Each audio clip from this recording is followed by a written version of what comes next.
Hello and welcome to Lecture 4 of the Forces unit in Phys 1104.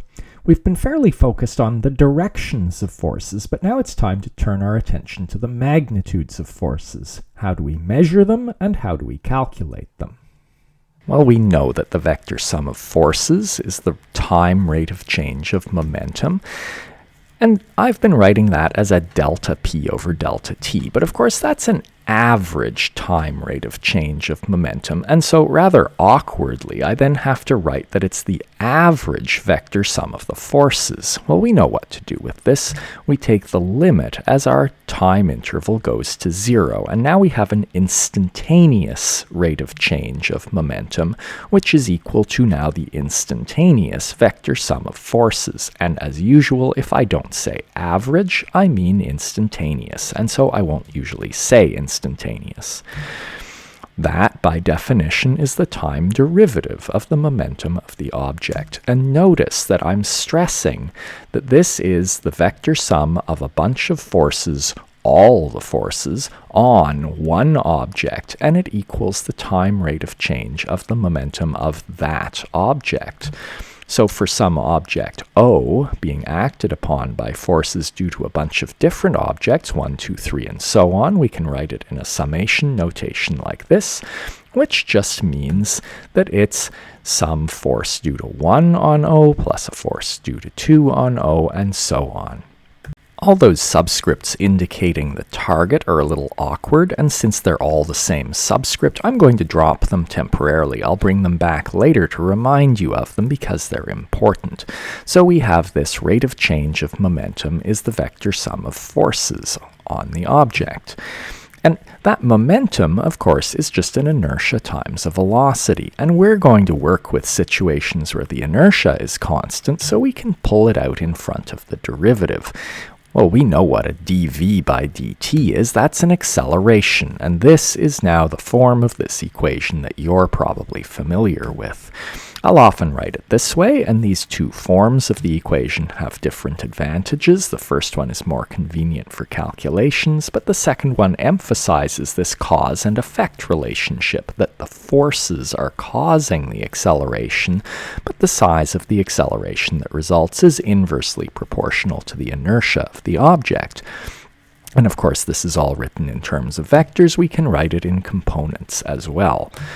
But don't forget that these are forces acting on one object O and causing that object to accelerate. So these are all forces due to a bunch of different agents, but acting on the target, which is this object. And they add up to the inertia of this object O times its acceleration.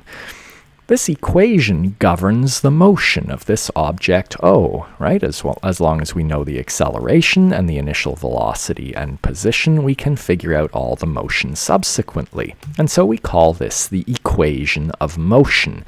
You probably know it as Newton's second law. Technically, that's not quite correct. The equation we started out with, that the time derivative of the momentum is the vector sum of the forces, is really the thing that's called Newton's second law.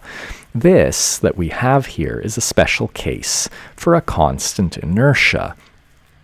So I'm going to call it the equation of motion, partly because that's technically more correct, but also because it's just a better description of what this equation does.